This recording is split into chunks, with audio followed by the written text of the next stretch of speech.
The canonization by John Donne. Metaphysical പോയട്രിയിൽ ഒരു remarkable ആയിട്ടുള്ള എക്സാമ്പിളാണ് കാനണൈസേഷൻ എന്ന് പറയുന്ന പോയട്രി. സോ ഈ പോമിൽ നമുക്ക് കൺസീറ്റുകൾ കാണാം, പാരഡോക്സുകൾ കാണാം, റിലീജിയസ് ഇമേജറീസ് കാണാം. ഈ പോമിൽ ആർഗ്യൂ ചെയ്യുന്നത് എന്താണെന്ന് വെച്ചാൽ, യഥാർത്ഥ സ്നേഹം, ട്രൂ ലവ് എന്ന് പറയുന്നത് പരിശുദ്ധവും എറ്റേണലും അതുപോലെ തന്നെ അതിനൊരു വിശുദ്ധ പദവി ഡിസേർവ് ചെയ്യുന്നതുമായിട്ടുള്ളൊരു കാര്യമാണെന്നാണ് പറയുന്നത്. സോ സൊസൈറ്റി ഇതിനെ ക്രിട്ടിസൈസ് ചെയ്യുന്നുണ്ട്, ഈ ഒരു ട്രൂ ലവിനെ. അതിനൊക്കെ എതിരായി അദ്ദേഹം ആർഗ്യൂ ചെയ്യുകയാണിതിൽ. സോ നമുക്കിനി ഇതിൻ്റെ ലൈൻ ബൈ ലൈൻ എക്സ്പ്ലനേഷനിലേക്ക് പോവാം. ഈ പോമിലെ ഫസ്റ്റ് സ്റ്റാൻസ തുടങ്ങുന്നത് തന്നെ ഒരു ഡയറക്റ്റ് കമാൻഡോട് കൂടിയാണ്. അതായത് ഒരു അൺഐഡൻറ്റിഫൈഡ് ക്രിട്ടിക്, മേ ബി ഒരു സൊസൈറ്റീനെ ആയിരിക്കാം, അല്ലെങ്കിൽ വേറെ ഒരു കൂട്ടം ആളുകളെ ആയിരിക്കാം, എങ്ങനെ വേണമെങ്കിലും ആവാം. So let's think it is society. അപ്പോൾ അങ്ങനെ സൊസൈറ്റിക്കെതിരെ സൊസൈറ്റി നമ്മുടെ ട്രൂ ലവിനെ കുറിച്ച് ക്രിട്ടിസൈസ് ചെയ്യുന്ന സമയത്ത് പോയറ്റ് അതിനെ ആർഗ്യൂ ചെയ്യാണ്. ഡയറക്റ്റായിട്ടൊരു കമാൻഡ് വെച്ചിട്ടാണ് ഇത് തുടങ്ങുന്നത്. ഈ പോം തുടങ്ങുന്നത് എങ്ങനെയാണ്? For God seek hold your tongue എന്ന് പറഞ്ഞിട്ടാണ്. അതായത് സ്പീക്കർ അത്രയും ഫ്രസ്ട്രേറ്റഡ് ആണ് ഇതിൽ. അദ്ദേഹത്തിൻ്റെ ലവ് ലൈഫിലേക്ക് പുറത്തുനിന്നുള്ള ഇൻ്റർഫിയറൻസ്, അനാവശ്യമായിട്ടുള്ള ഇടപെടൽ ഇദ്ദേഹത്തിനെ ഒരുപാട് ഫ്രസ്ട്രേറ്റഡ് ആക്കുന്നുണ്ട്.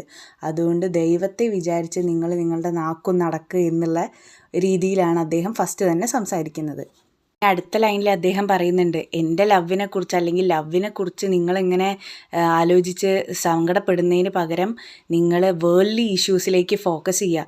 അതായത് പ്രായാധിക്യം, അതായത് നമ്മുടെ ഓൾഡ് ഏജ്, ഇനി ഭാവി ജീവിതത്തിൽ എന്ത് ചെയ്യും, അല്ലെങ്കിൽ കരിയറിന് ഇനി എന്ത് തീരുമാനം ഉണ്ടാക്കും, എന്തെങ്കിലും അസുഖങ്ങളെയോ രോഗങ്ങളെക്കുറിച്ച് ചിന്തിക്കാം, അല്ലെങ്കിൽ പൈസേനെക്കുറിച്ച് ചിന്തിക്കാം, പൊളിറ്റിക്സിനെ കുറിച്ച് ചിന്തിക്കാം, ഇല്ലെങ്കിൽ നിങ്ങൾക്ക് എന്താ പറയുക, കിങ്ങിനെ സെർവ് ചെയ്യാം, കിങ്ങിൻ്റെ ഫേസ് സ്റ്റാമ്പ് ചെയ്തിട്ടുള്ള കോയിന് വേണ്ടിയിട്ട്, അതായത് മണിക്ക് വേണ്ടിയിട്ട് നിങ്ങൾക്ക് ജീവിക്കാം, ക്യാഷ് ഉണ്ടാക്കാൻ വേണ്ടി ജീവിക്കാം, അല്ലെങ്കിൽ നോബിൾ മാനെ നിങ്ങൾക്ക് സെർവ് ചെയ്യാം. അങ്ങനെ ഒരുപാട് കാര്യങ്ങൾ പറഞ്ഞു കൊടുക്കുന്നുണ്ട്. നിങ്ങൾ എന്തിനാണ് ഇങ്ങനെ പ്രണയത്തിൻ്റെ കാര്യത്തിൽ തലയിടുന്നത് എന്നുള്ള രീതിയിൽ, അല്ലെങ്കിൽ പ്രണയത്തിനെ നിങ്ങൾ എന്തിനാണ് ക്രിട്ടിസൈസ് ചെയ്യുന്നത് എന്നുള്ള ആ ഒരു സോഷ്യൽ കൺസേൺ ഉണ്ടല്ലോ, അതിനെയെല്ലാം മോക്ക് ചെയ്യുകയാണ് ഇവിടെ ജോൺ ഡൺ ചെയ്യുന്നത്. പോയത്തിൽ കാണാം gout, grey hairs, ruined fortune flout. ഇതൊക്കെ അദ്ദേഹം സൊസൈറ്റിനോട് കൺസേൺ ചെയ്യാൻ പറയുന്ന കാര്യങ്ങളാണ്. നിങ്ങൾ പ്രേമത്തിൽ കൺസേൺ ചെയ്യാണ്ട് ഈ കാര്യത്തിലൊക്കെ ശ്രദ്ധ കേന്ദ്രീകരിക്കൂ എന്ന് പറയുന്നുണ്ട്. ഇവിടെ നമുക്കൊരു ഐറണി കാണാൻ പറ്റുമല്ലേ. സൊസൈറ്റി ലവിനെ എങ്ങനെയാണ് കാണുന്നത്? ട്രിവിയൽ ആയിട്ടാണ്. ട്രിവിയൽ മീൻ വളരെ നിസ്സാരമായിട്ടുള്ളൊരു കാര്യമാണ്, വലിയ വില കൽപ്പിക്കാത്ത ഒരു കാര്യമാണ്. സോ സ്പീക്കർ അതിനെ ആർഗ്യൂ ചെയ്യാണ്. എന്നാൽ ലവിനെ വെച്ച് നോക്കുന്ന സമയത്ത് പൊളിറ്റിക്സും വെൽത്തുമാണ് ഏറ്റവും ഫൂളിഷ് ആയിട്ടുള്ള കാര്യങ്ങൾ. അപ്പോൾ ലവിൻ്റെ ആ ഒരു എന്താ പറയുക, ലവ് എന്ന് പറയുന്നത് അത്രയും എറ്റേണലായി, അല്ലെങ്കിൽ എന്താ പറയുക, സീക്രഡ് ആയിട്ടുള്ളൊരു കാര്യമാണ്. ലവിൻ്റെ ആ ഒരു സുപ്പീരിയോറിറ്റീനെയാണ് ഇവിടെ കാണിക്കുന്നത്.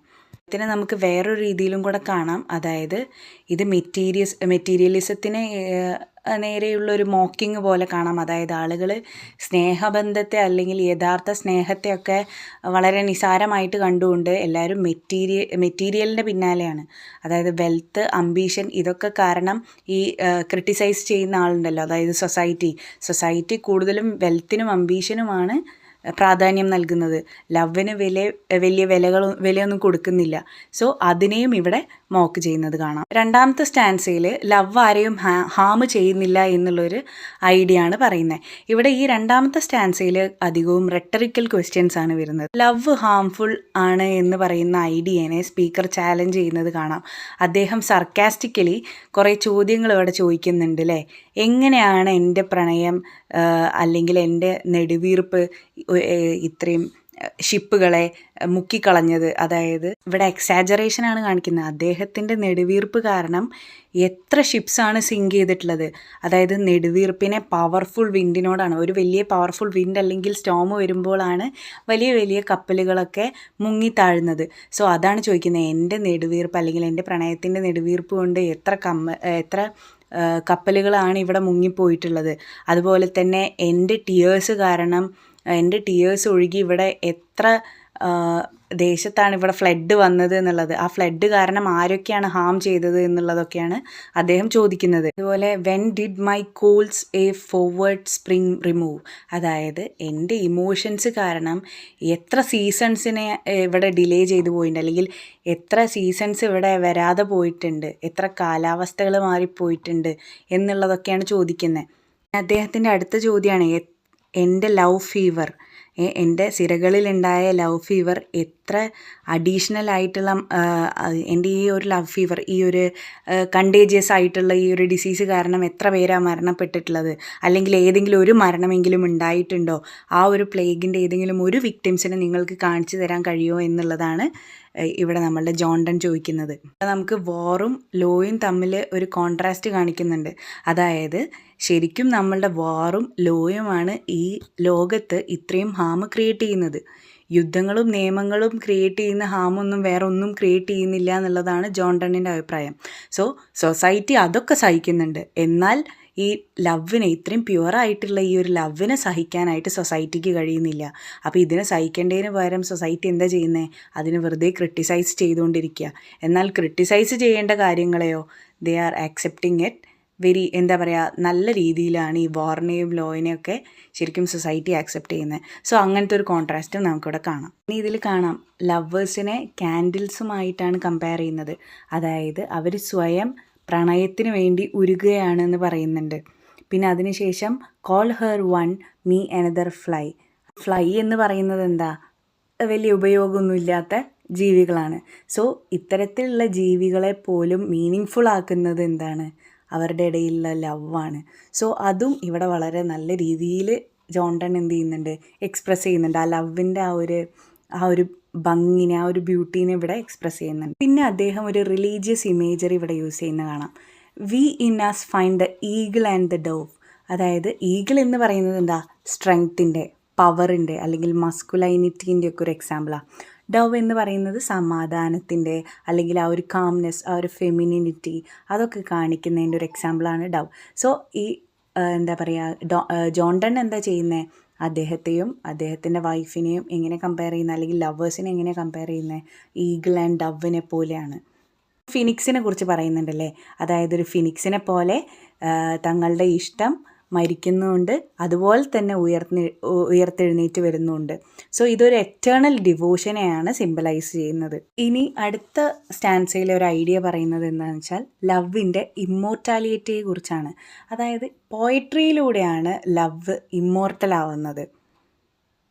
നമ്മളുടെ ലവ് ഹിസ്റ്ററി ബുക്സിലൊന്നും ഇല്ലെങ്കിലും, അല്ലെങ്കിൽ ഹിസ്റ്ററി ബുക്സിൽ എഴുതപ്പെട്ടിട്ടില്ലെങ്കിലും പോയട്രിയിലൂടെ അത് എല്ലാവരും റിമെമ്പർ ചെയ്യും. ഇവിടെ wheel built in sonnets pretty rooms എന്ന് പറയുന്നുണ്ട്. അതായത് ലവ് പോയട്രിയിലാണ് പ്രിസർവ് ചെയ്ത് വെച്ചിരിക്കുന്നത്, അതായത് സോണറ്റുകളിലാണ് പ്രിസർവ് ചെയ്ത് വെച്ചിരിക്കുന്നത്. Much like A house preserves memories. ഒരു വീട് എത്രത്തോളം മെമ്മറി പ്രിസർവ് ചെയ്യുന്നുണ്ടോ അതുപോലെ പോയട്രിയിൽ അല്ലെങ്കിൽ സോണറ്റുകളിലാണ് ലവിനെ പ്രിസർവ് ചെയ്ത് വെച്ചിരുന്നത്. അപ്പോൾ പോയട്രീൻ്റെ എന്താണ് ഒരു ഇമ്മോർട്ടാലിറ്റിയെ നമുക്കിവിടെ കാണാൻ കഴിയും. ഇവിടെ നമുക്ക് ഏൺ എന്ന് പറയുന്ന ഒരു കൺസീറ്റ് യൂസ് ചെയ്ത് കാണാം. ഏൺ എന്ന് പറഞ്ഞാൽ എന്താ, നമ്മൾ ഈ മരണശേഷം ആ ചാരം എടുത്തു വയ്ക്കുന്ന ഒരു പാത്രമില്ലേ, അതിനെയാണ് ഏൺ എന്ന് പറയുന്നത്. സോ ഒരു ചെറിയ ഏൺ ചെയ്യുന്ന അല്ലെങ്കിൽ ഒരു ചെറിയ ഏൺ തരുന്ന അതേ മീനിങ് തന്നെയാണ് വലിയൊരു എന്താ പറയുക ശ്മശാനം, വലിയൊരു മറ്റേ കോൺക്രീറ്റ് കൊണ്ടൊക്കെ പണിഞ്ഞ് ശ്മശാനം തരുന്നതും.